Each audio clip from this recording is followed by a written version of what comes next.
Lily Bennett wiped her hands on her faded blue apron and pushed a strand of blonde hair behind her ear.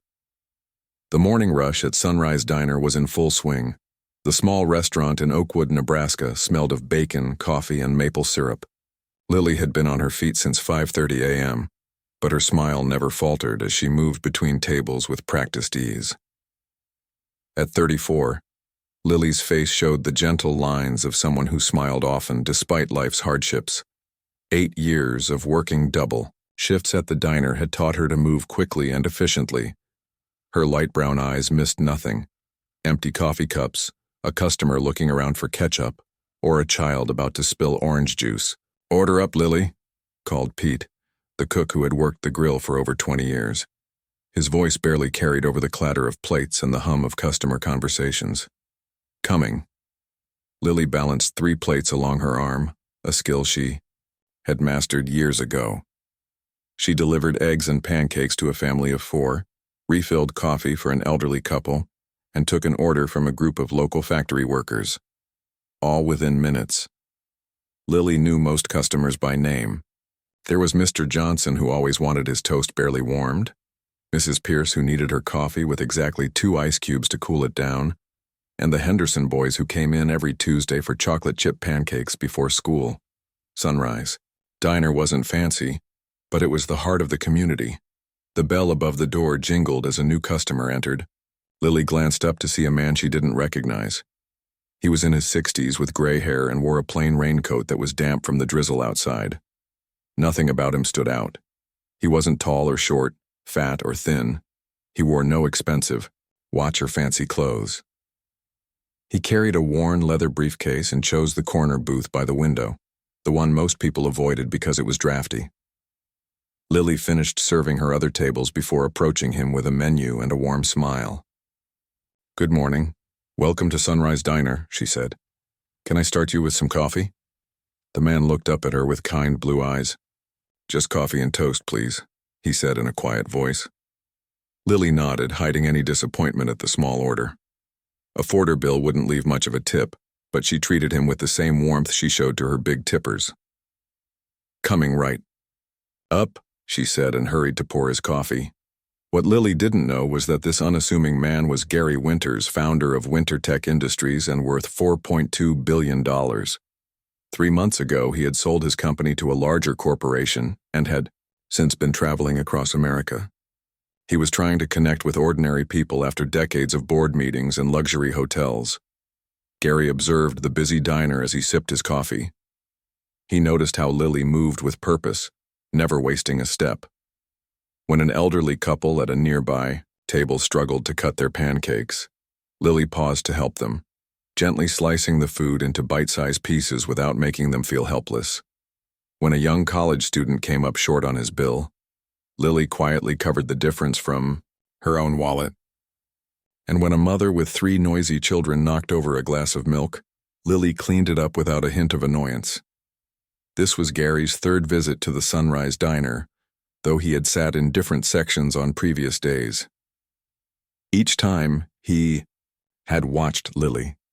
He saw how other waitresses took breaks when they could, checked their phones during slow moments, or complained about difficult customers. Lily did none of these things.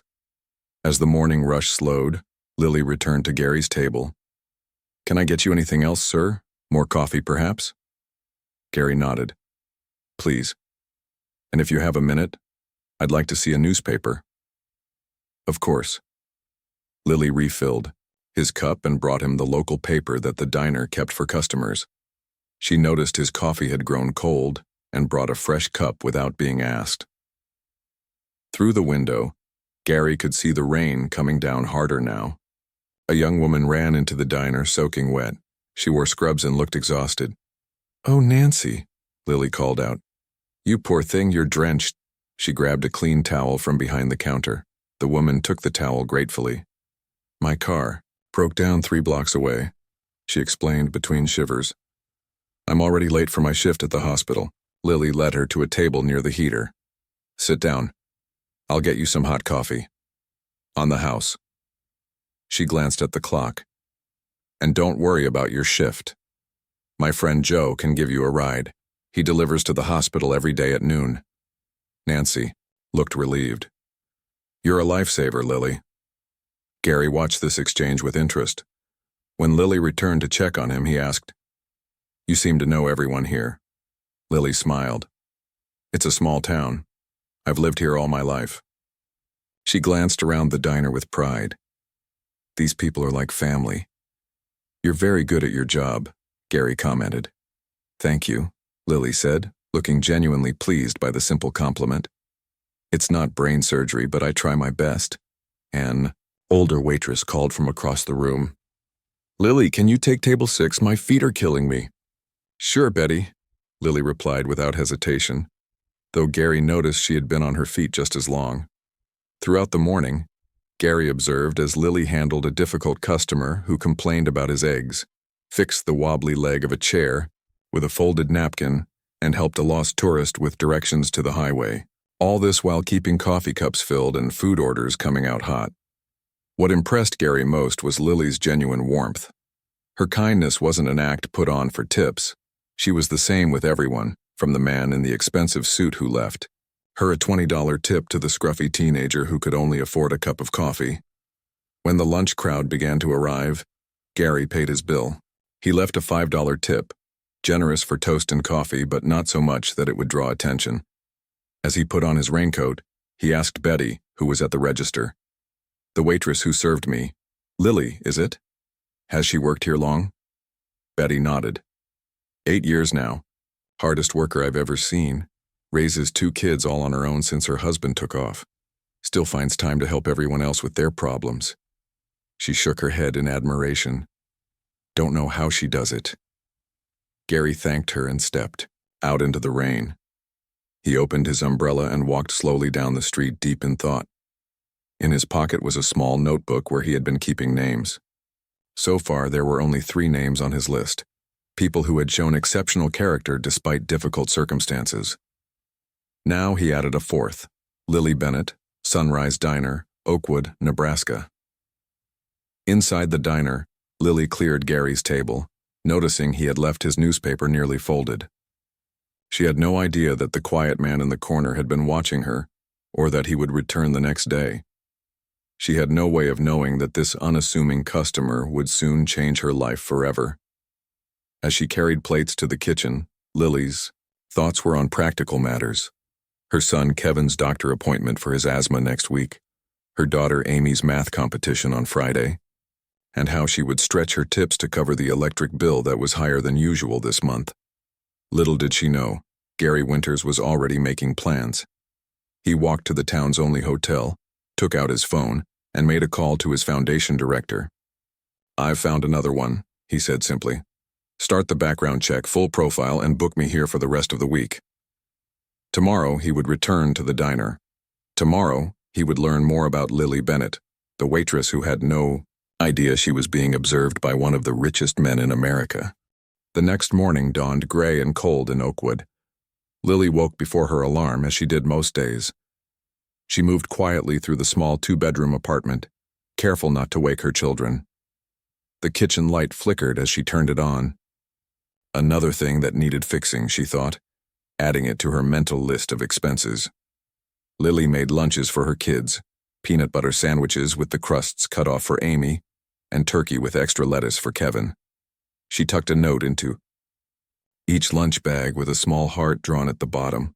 It wasn't much, but she hoped it would make them smile at lunchtime. She checked on her children before leaving. 10-year-old Kevin slept with his inhaler next to his pillow. His asthma had been worse lately and the medication was expensive. 12-year-old Amy was curled up with a math book she had been reading before bed. Lily gently removed it and placed it on the nightstand. Mrs. Gable from next door would come at 6:30 to help the kids get ready for school. The walk to Sunrise Diner took 15 minutes. Lily used this time to plan her day. After her morning shift ended at 2 p.m., she would have 3 hours before her evening job cleaning offices in the small business complex downtown. Just enough time to attend Amy's math club meeting and start dinner for the kids. Betty was already at the diner when Lily arrived. The older woman looked tired as she counted the register. "Morning, Lily," she said. "Pete called in sick. His Back is acting up again. Lily hung up her coat. Does that mean Joe is cooking? Joe was the backup cook, known for his heavy hand with salt. Betty nodded. Afraid so. It's going to be one of those days. By 8 a.m., the diner was busy despite the continuing bad weather. Lily moved quickly between tables, covering for another waitress who was running late. She had just delivered a stack of pancakes to a family when she noticed him again. The quiet man from yesterday, sitting in the same corner booth. He was reading a book this time, not a newspaper. Good morning, Lily greeted him with a genuine smile. Coffee and toast again today? Gary Winters looked up from his book and smiled back. Yes, please, but maybe eggs too, if it's not too much trouble. No trouble at all, Lily assured him. How would you like them? We do a mean scramble here. Scrambled sounds perfect, Gary said. He set his book aside, a worn paperback about American small towns. When Lily returned with his coffee, she noticed his eyes following her movements. Not in a creepy way, but with curiosity.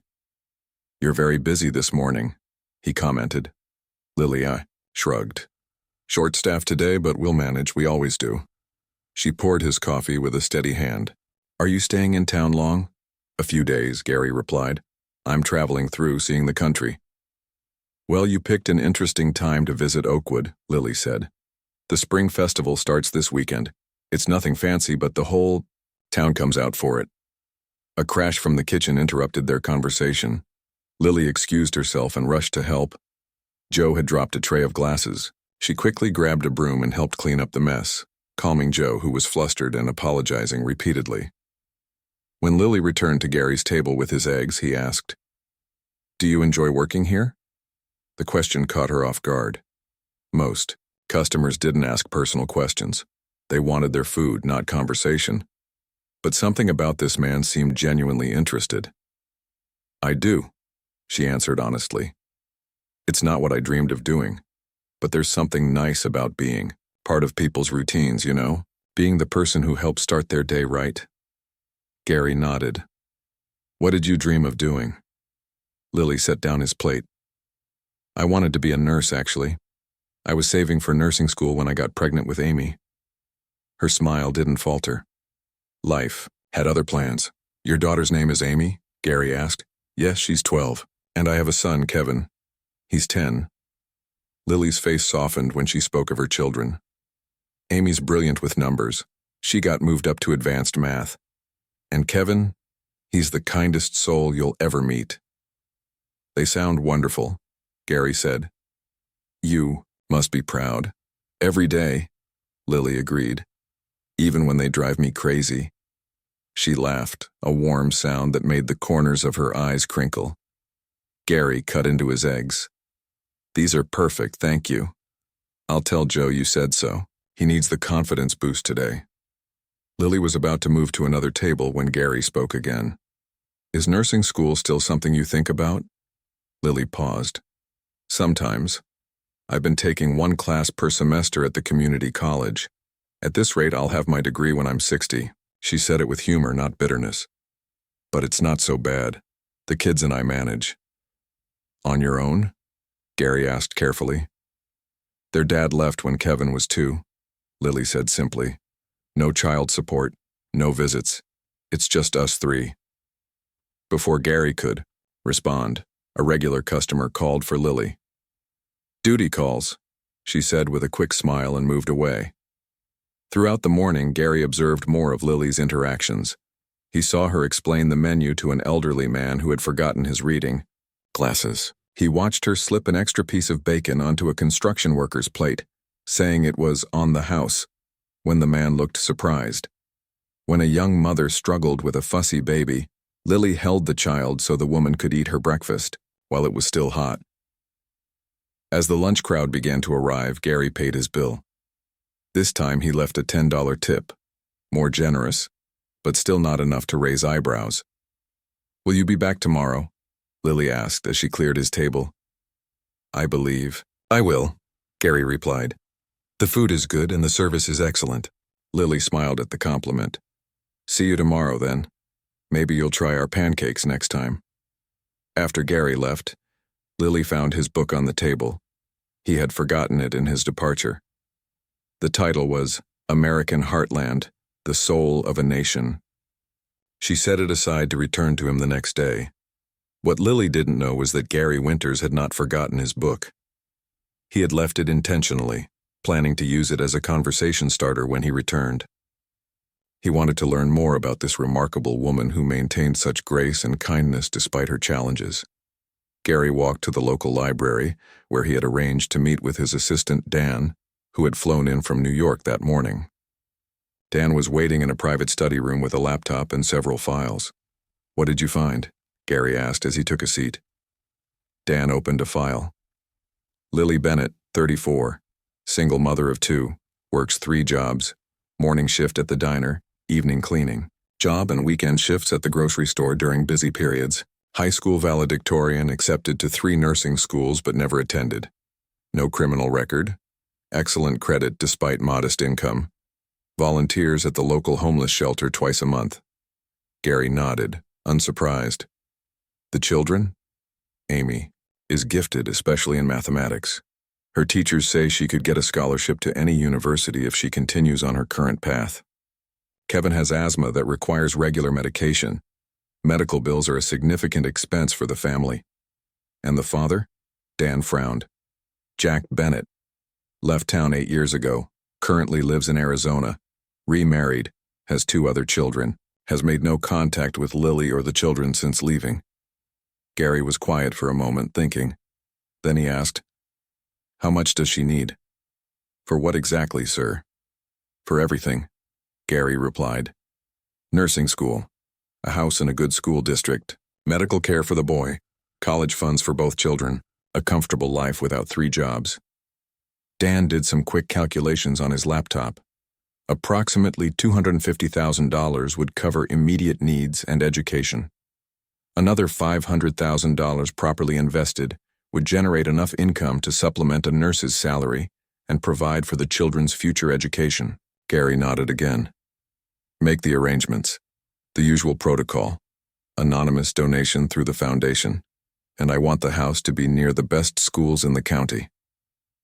"Yes, sir," Dan said, making notes. "Will you tell her?" Gary looked out, the library window toward the diner in the distance. "No, not yet. I need to be sure." "Sure of what, sir?" Dan asked, confused. Gary turned back to his assistant with a small smile. "That she's doing it for the right reasons, that her kindness is genuine. One more day of observation should confirm what I already believe to be true." As Gary made his plans, Lily was across town at her children's school, sitting proudly in the back of Amy's math class, watching her daughter solve problems that Lily herself couldn't understand. She had exactly 45 minutes before she needed to race back to the diner for the end of her shift.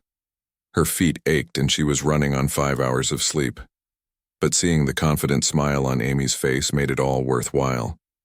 She had no idea that her life was about to change forever.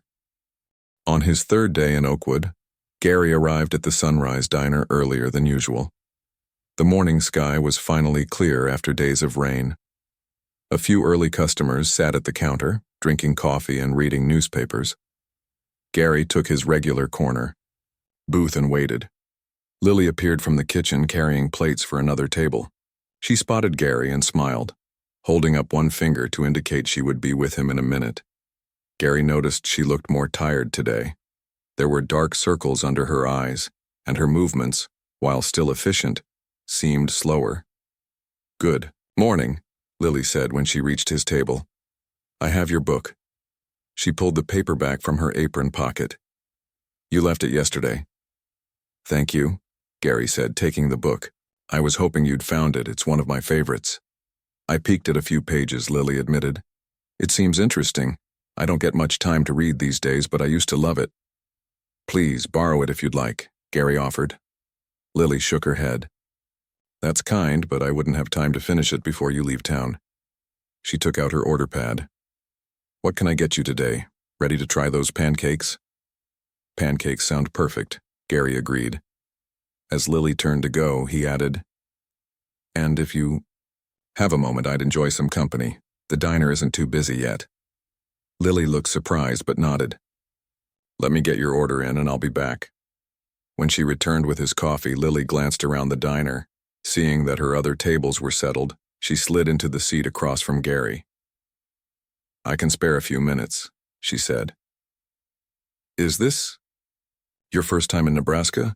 "It is," Gary replied. "I'm visiting all 50 states. I've done 38 so far." "That sounds amazing," Lily said with genuine interest.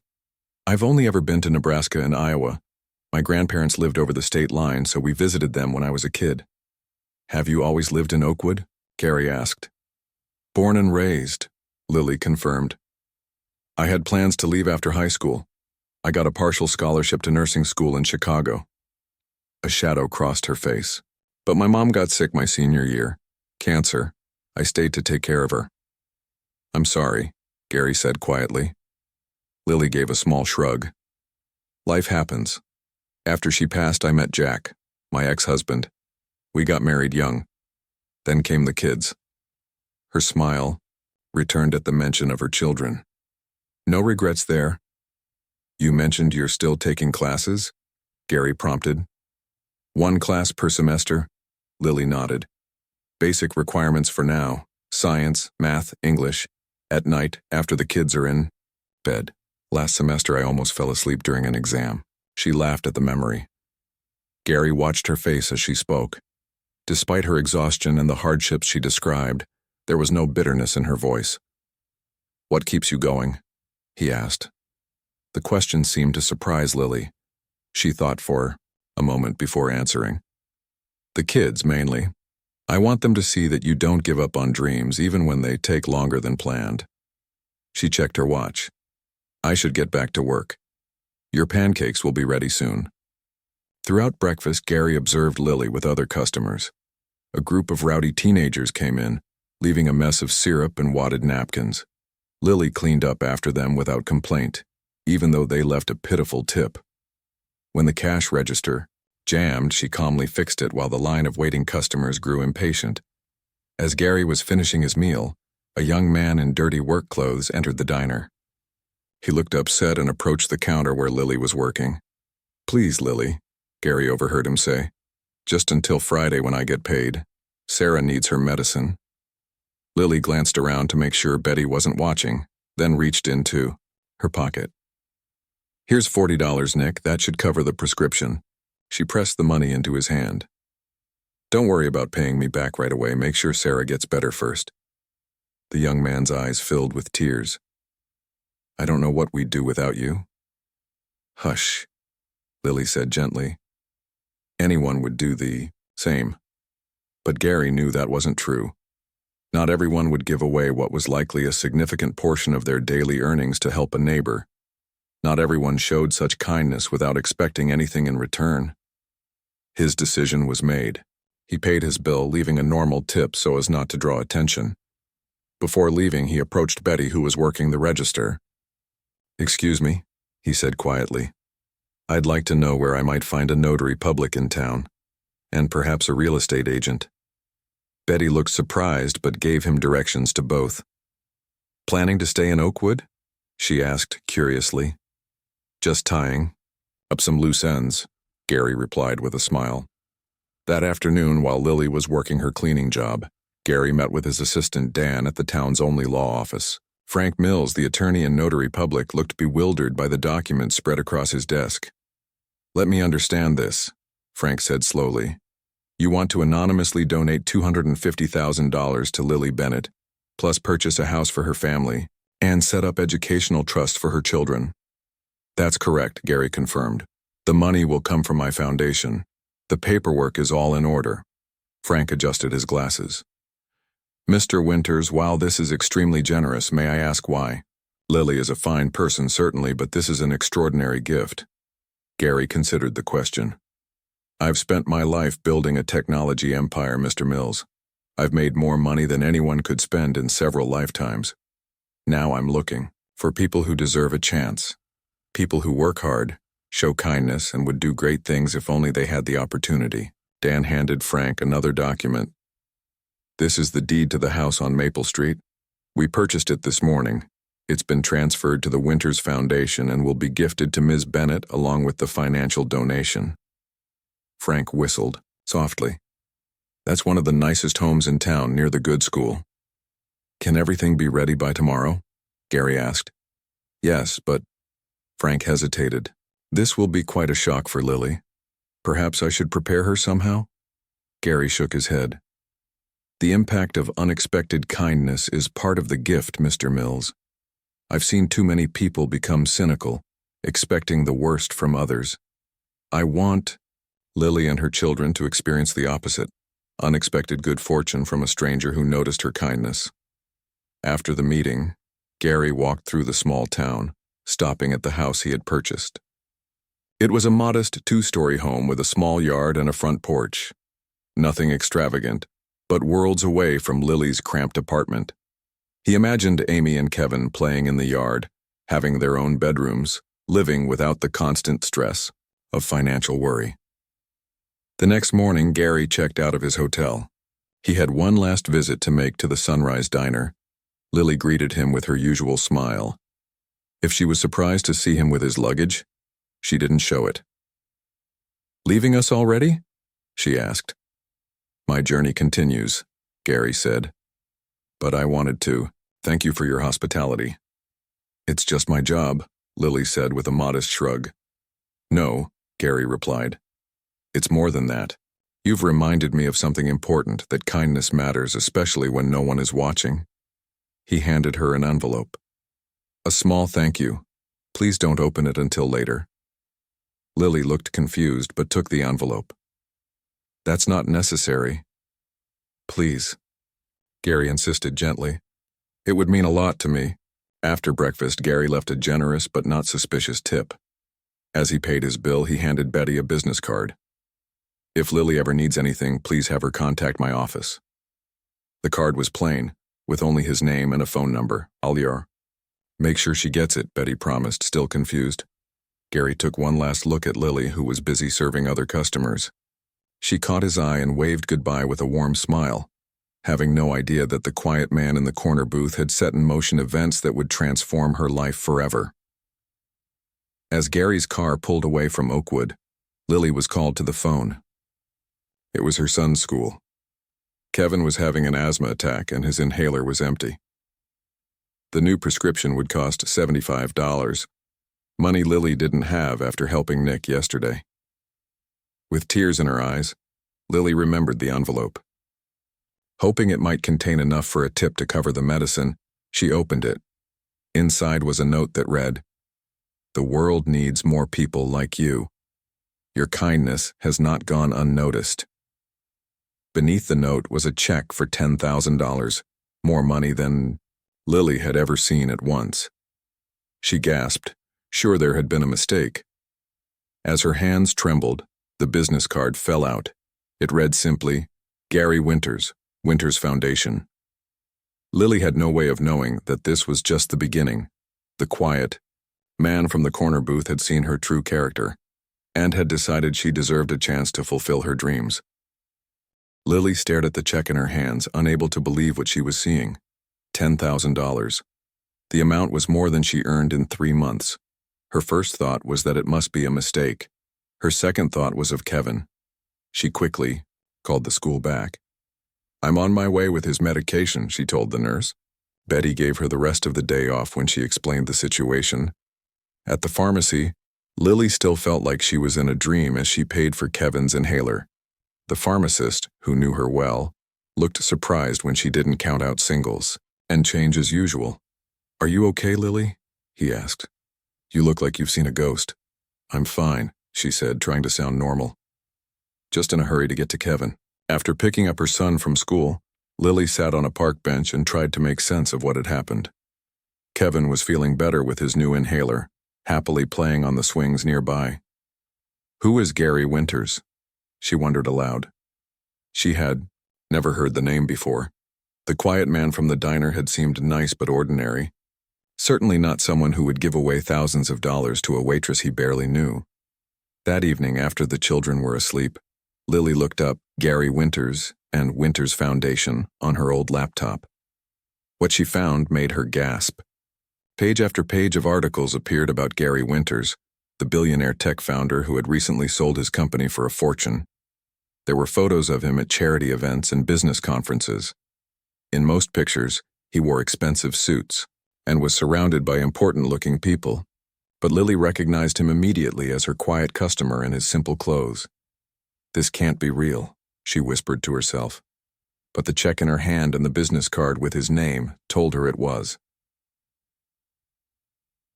The next morning, Frank Mills, the town attorney, called Lily. "I need to see you in my office today," he said. "It's important." Lily felt a knot of worry. Was something wrong with the check? Was it all some kind of mistake or cruel joke? She arranged for Mrs. Gable to watch the kids after school and went to the attorney's office during her lunch break. Frank greeted her with a smile that eased her fears somewhat. "Lily, please sit down," he said, gesturing to a chair across from his desk. "I have some extraordinary news for you." For the next 20 minutes, Lily listened in stunned silence as Frank explained about Gary Winters, his foundation, and the gifts he had arranged for her and her children. The check for $10,000 was just the beginning. There was also a check for $250,000 for her education and living expenses, full scholarships for both children through college, and the deed to a house on Maple Street. "This can't be happening," Lily said when Frank finished speaking. Her hands were shaking. "Why me? Why would he do this?" Frank handed her an envelope.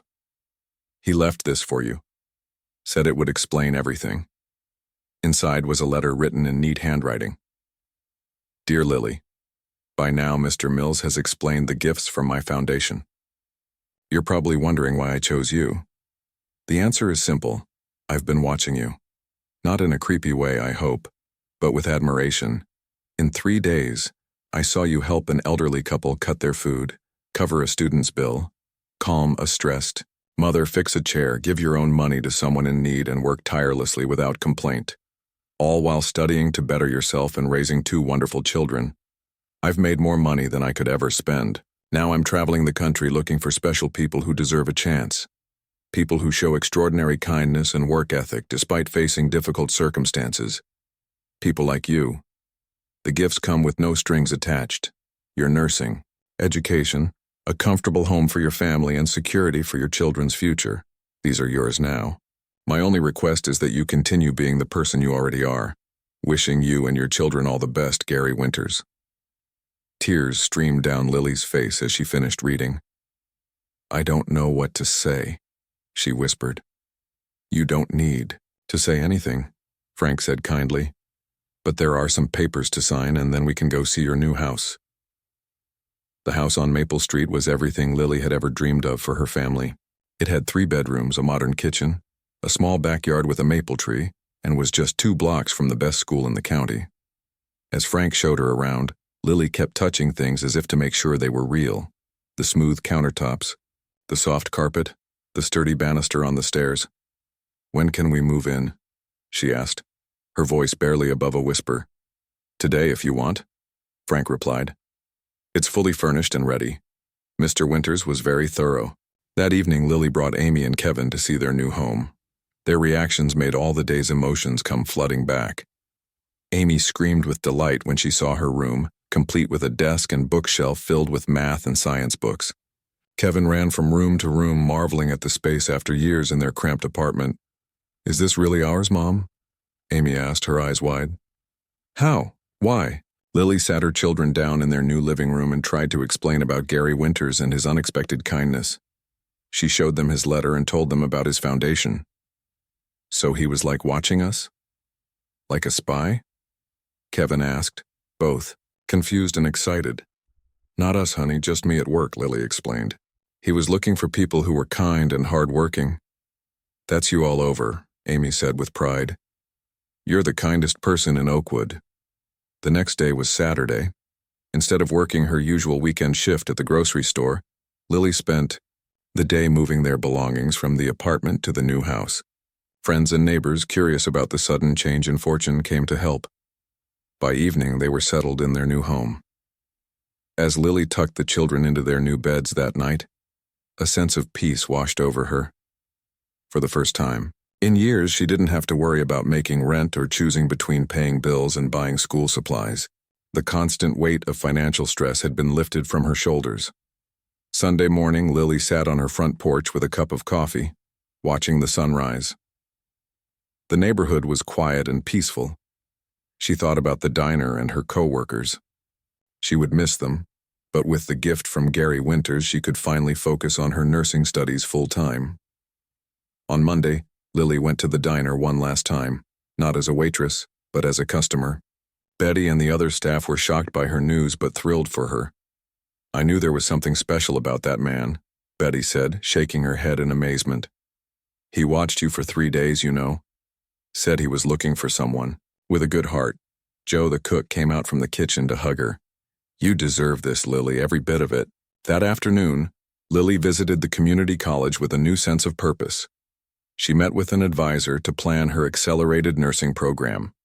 With the gift from Gary Winters, she could take a full course load and complete her degree in 2 years instead of the decade it would have taken one class at a time. As she walked across the campus, Lily felt a mix of emotions: gratitude, excitement, and a touch of fear. The path ahead would not be easy, even with financial security. Nursing school was demanding, and she still had 2 children to raise. But for the first time, the future seemed full of possibilities rather than limitations. That evening, Lily sat at her new desk and wrote a thank you letter to Gary Winters. She poured her heart into the words, trying to express what his generosity meant to her and her children. When she finished, she addressed the envelope to the Winters Foundation and added a family photo of her, Amy, and Kevin in front of their new home. What Lily didn't know was that her story was just one of many that Gary Winters was creating across America. In each state, he found ordinary people doing extraordinary things without recognition or reward. The quiet billionaire in the corner booth was changing lives one act of kindness at a time. 3 years passed quickly for Lily Bennett. The journey through nursing school was challenging but rewarding. There were late nights of studying, difficult exams, and moments when she wondered if she could really do it. But each time doubt crept in, she remembered the letter from Gary Winters and his belief in her. On a warm spring day, Lily stood among her fellow graduates in a blue cap and gown. As the dean called her name, Lily Bennett with honors, cheers, erupted from the audience.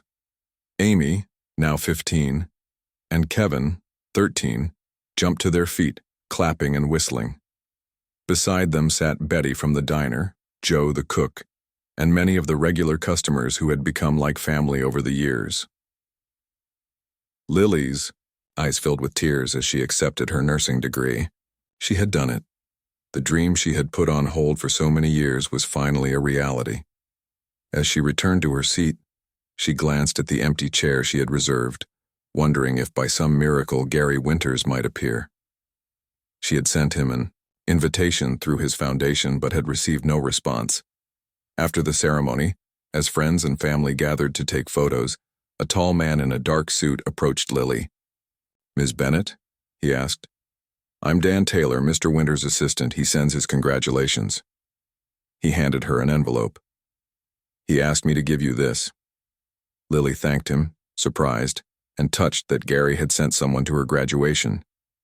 She opened the envelope later that evening, after the celebration dinner was over and the children were in bed.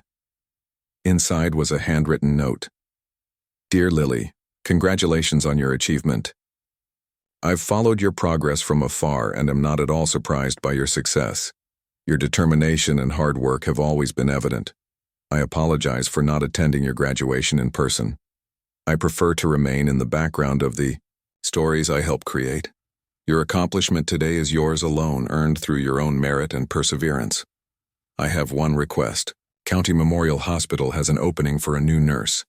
They're expecting your application. This is not preferential treatment. You'll need to interview like anyone else. But I believe you would be an asset to their team. Wishing you continued success, Gary." 2 weeks later, Lily began her career as a registered nurse at County Memorial Hospital. The work was demanding, but fulfilling.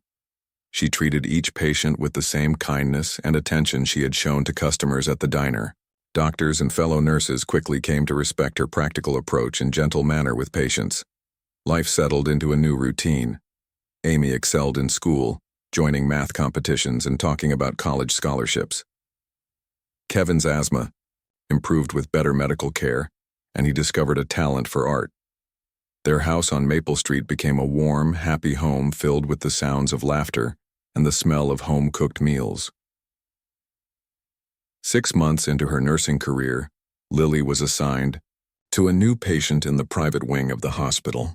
The chart simply read, G. Wilson Minor Surgery Recovery. When she entered the room, Lily stopped in her tracks.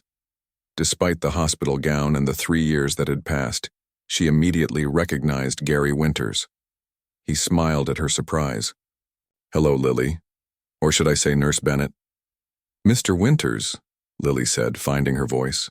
I didn't know you were here." "Just a minor procedure," Gary explained. "Nothing serious. And please call me Gary." Lily checked his vital signs with slightly shaking hands. "I've wanted to thank you in person for so long," she said.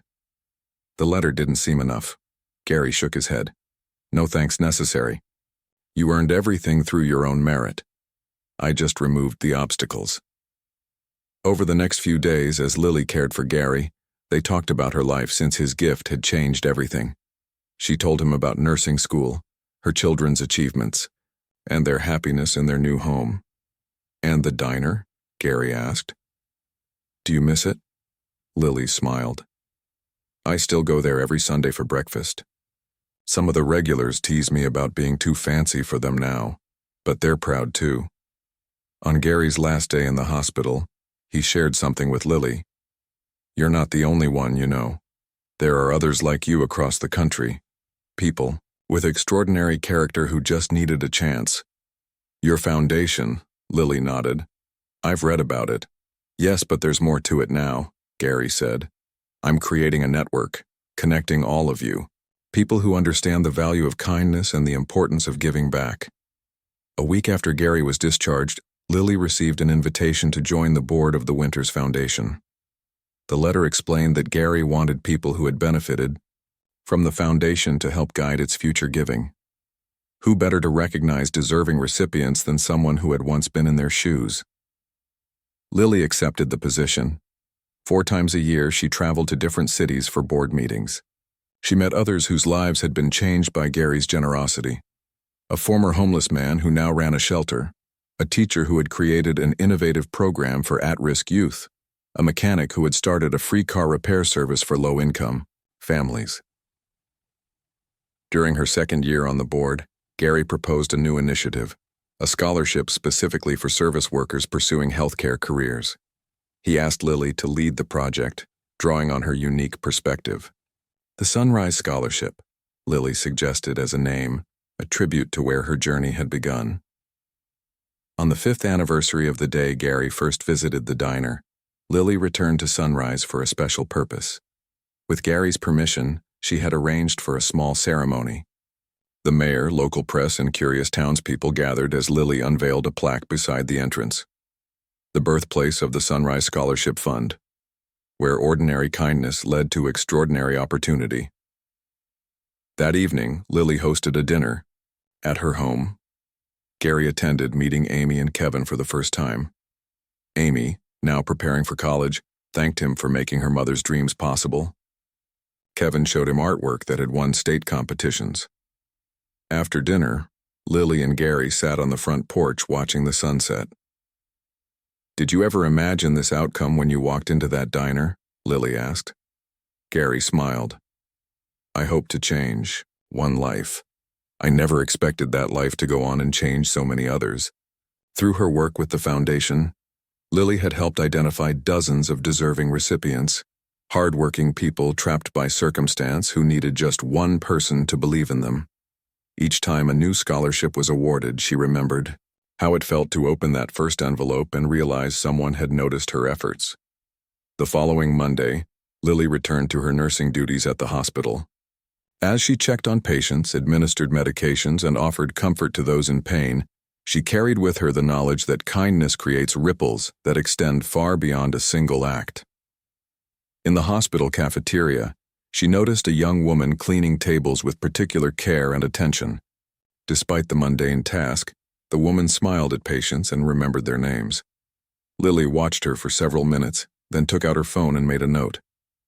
That evening, she called Gary. "I think I've found our next Sunrise Scholar," she said. The cycle of kindness continued, all because a billionaire had taken a seat in a corner booth and a waitress had no idea she was being observed.